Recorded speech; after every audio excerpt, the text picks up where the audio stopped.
videoនេះគឺសូមនិយាយអំពីការជ្រើសរើសក្រុមហ៊ុនដែលកប់ការនៅក្នុងថ្ងៃអាពាហ៍ពិពាហ៍ហើយមុននឹងចូលដល់ក្នុងវីដេអូខ្ញុំសូមអរគុណទៅដល់បងប្អូនដែលបានគាំទ្រទៅលើវីដេអូខ្ញុំដែលវីដេអូនេះបាននិយាយអំពីការជ្រើសរើសសម្អាងការហើយវីដេអូនេះគឺផ្ទុះមែនតើអរគុណសម្រាប់ការឆ្លងអរគុណសម្រាប់កា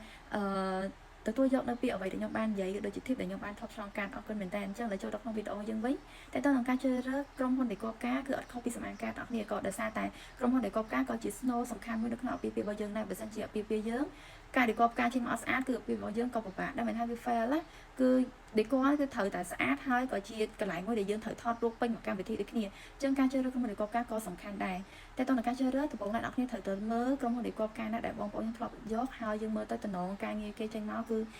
ឺច្បាស់ដូចទៅនៅក្នុងរូបហើយម្ចាស់ក្រុមហ៊ុនវិញគឺក៏ម្ចាស់ខាងដែលកប់ការហ្នឹងក៏យើងស្រួលតាក់ទងស្រួលនិយាយជាមួយអញ្ចឹងទៅអញ្ចឹងបន្ទាប់មកអ្នកនរគ្នាអាចចាប់អានឆាតទៅគេបានអញ្ចឹងនៅពេលឆាតទៅគេប្រកាសជាសួរថាតើយើងរៀបចំពិធីកប់ការនៅថ្ងៃណាទីតាំងយើងរៀបនៅកន្លែងណាអញ្ចឹងអ្វីដែលយើងត្រូវមានមុនពេលយើងឆាតទៅគេគឺលើកបាត់ចិត្តមួយទៀតអ្នកនរគ្នាត្រូវដឹងថាតើយើងរៀបការនៅទីតាំងកន្លែងមួយណាប្រមាណអាគារដើម្បីយើងដឹងថាតើយើងគួររៀបចំផ្កាទំហំធំតូចឬក៏កណ្ដាលចឹងបងប្អូនគ្នារៀបចំពិធីមង្គលការរៀបរាប់ការហ្នឹងអ្នកនេះអាចត្រៀមបាត់ចិត្តបានហើយចន្លោះខ្ញុំអាចថាចន្លោះឥឡូវនេះចាប់ពី 4000 ឡើងក្នុងការកញ្ចប់រៀបរាប់ការរៀបរាប់ការកញ្ចប់ 4000 នេះគឺកញ្ចប់ចូលកណ្ដាលហើយវាមិនជាទូចពេកក៏មិនធំពេកដែរអញ្ចឹងបើសិនជាយើងអាចមានកញ្ចប់ប៉ុណ្ណឹងយើងអាចដឹងថាយើងចង់រៀបរៀបរាប់ការគឺ 4000 ប៉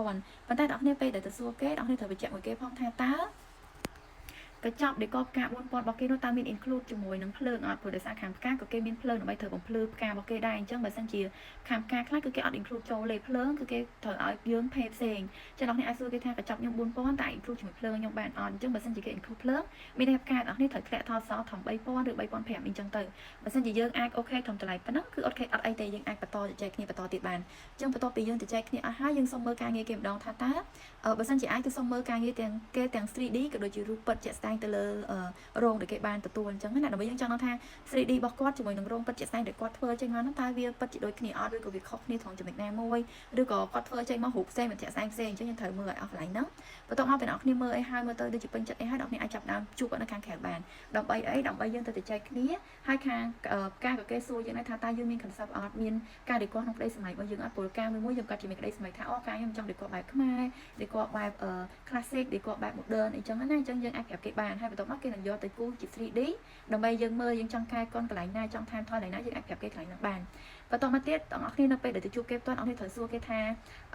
ាគេឆែកអីគេខ្លះឧទាហរណ៍ថាបើសិនជាហាងរបស់យើងធម្មតាខាងរៀបការគេត្រូវចូលមុនមួយថ្ងៃបើសិនយើងរៀបចំរៀបការថ្ងៃទីកម្មវិធីថ្ងៃទី1ចឹងគេត្រូវចូលតាំងពីយប់ថ្ងៃ31ចឹងយើងក៏ត្រូវសួរអគារការនេះគ្នាថាតើអគារការរបស់យើងហ្នឹងថ្ងៃ31មានរោងអត់បើសិនជាថ្ងៃ31មានរោងយើងខាងការយើងត្រូវចូលចាប់ពីម៉ោង12យប់ទៅម៉ោង10 11ឬក៏ម៉ោង12យប់នេះគេត្រូវចូលលេអញ្ចឹងទៅសួរខាងការថាបើចូលពេលយប់អញ្ចឹងគេឆាយកម្លាំងពលកម្មពីយើងប៉ុន្មានថែមទៀតណាអ្នកទៅសួរគេឲ្យហើយបើសិនជាគេចូលពីព្រឹកតើគេត្រូវឆាយគេបើជាអត់ឆាយគេពេលព្រឹកតែបើសិនជាគេចូលពីយប់គឺគេប្រកាសជាឆាយកម្លាំងពលកម្មរបស់យើងឯថាចំនួនម៉ានអញ្ចឹងទៅហើយបន្តមកទៀតបងប្អូនអាចជជែកជាមួយគេថែមថាតើខាងរៀបរាប់ការហ្នឹងគេមានថែមដូចជាផ្កាដាក់សម្រាប់បងប្អូនយើងសាច់ញាតិអញ្ចឹងប្រហែលផ្ក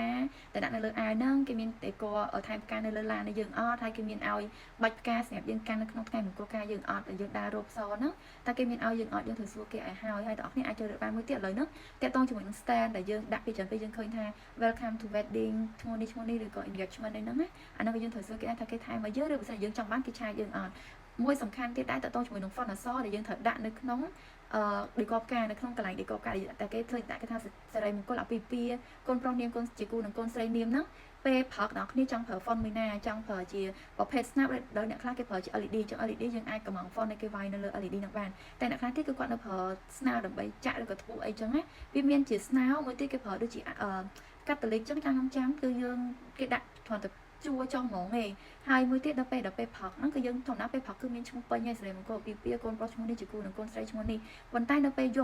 ប់គឺគេច្រើនដាក់អក្សរកាត់ចឹងអ្នកនរត្រូវខាងការគេគាត់ជិះសួរថាយើងមានdecor ឈ្មោះខ្លួនឯងជាអក្សរកាត់មានក្បាច់មានអីបែបណាអញ្ចឹងណាបើយើងមានពីខាងធៀបហើយគឺអូខេហើយប៉ុន្តែបើសិនជាយើងអត់ទាន់មានពីខាងធៀបទេអាចគាត់ជួយ decor យើងបានហើយបើសិនជាគាត់ decor free គាត់ជួយ decor ទៅប្រចាំការគេដឹងថាទំហំប៉ុណ្ណាដាក់ជាមួយនឹងការរបស់គេស្អាតហើយខ្ញុំប្រាប់មួយទៀតឥឡូវនេះខ្ញុំឃើញខាង ផ្កាគេមានកន្សឹបថ្មីការខ្ញុំការគឺយើងចំណាយអស់ច្រើនតិចហើយយើងអត់សូវអានការធំទេដោយសារអីយើងត្រូវធ្វើមុខរោងផងយើងត្រូវធ្វើកន្លែងផងពិធីកម្មវិធីពេលព្រឹកមានសាពះផ្ទុំមានចំនួនមានអីហ្នឹងហើយនឹងផ្លូវដើរផងហើយនឹងឆាកតន្ត្រីទៀតហើយនឹងតុកាត់នំឬក៏កន្លែងដែលយើងរំកដាលកន្លែងរំផ្កាហ្នឹងចឹងវាត្រូវចំណាយច្រើនមែនតើចឹងបាត់ចិត្តយើងស្ទើរយើងធ្វើបានតិចតិចយើងអត់សូវស្អាតទេប៉ុន្តែឥឡូវនេះខ្ញុំឃើញគេធ្វើបែបចំណេញមានន័យថាគេធ្វើមុខរោងគេធ្វើផងពិធីដូចគ្នាគេធ្វើផ្លូវដើរដូចគ្នាគេធ្វើឆាកដូចគ្នាប៉ុន្តែគេយកឆាកតន្ត្រីហ្នឹងគេធ្វើឲ្យធំហ្មងចឹងកម្មវិធីពេលព្រឹកគឺគេធ្វើនៅកន្លែងឆាកតន្ត្រីចំនួនពាក់ចិញ្ចៀនកាត់សក់ផ្ទុំហ្នឹងគឺគេធ្វើកន្លែងឆាកដល់ពេលល្ងាចឡើងគឺគេដកឈ្មោះយើងពេញហ្នឹងគេដាក់អក្សរកាត់វិញគេធ្វើកន្លែងហ្នឹងទៅជាឆាកតន្ត្រីវិញអញ្ចឹងមានន័យថាយើងបានកម្មវិធីពេលព្រឹកក៏ឆាកធំពេលយប់ក៏ឆាកធំហើយកន្លែងហ្វុំពិធីគឺគេធ្វើមកល្មមតែភ្ញៀវថតរូបនៅពេលល្ងាចគាត់ចូលមកគាត់ថតរូបគឺបានហើយអញ្ចឹងគឺចំណេញមែនតើអញ្ចឹងបាត់ចិត្តយើងធំដូចខ្ញុំនិយាយមិញ4000នេះគឺយើងធ្វើបានមកស្អាតតាក់ទងជាមួយនឹងផ្ការបស់យើងពីផឹកតល្ងាចគឺផ្កាស្អាតទាំងអស់ហ្មងអត់ខ្លាចថាកន្លែងនេះផ្កាតិចពេកបន្តិចពេកអត់ទេអ្នកនេះអាចយកធីបនឹងទៅធ្វើបានមានន័យថាពេលផឹកកន្លែងឆាកតន្ត្រីយើងហ្នឹងគឺយើងដាក់ឈ្មោះជាកម្មវិធីពេលព្រឹកនៅពេលល្ងាចយើងដកឈ្មោះយើងពេញចឹងយើងដាក់តែ nickname ឬក៏អក្សរកាត់របស់យើងទៅគឺជាកម្មវិធីឆាកតន្ត្រីពេលល្ងាចសម្រាប់ភ្ញៀវគាត់សម្រាប់អ្នកចម្រៀងគាត់ច្រៀងហើយភ្ញៀវគាត់ស្ដាប់អីចឹងណាចឹងនេះគឺជាធីបមួយពីខ្ញុំទៅបើសិនជាមានលឿនលួចក្នុងចំណុចនេះអាច comment ខាងក្រោមទៀតបានអរគុណ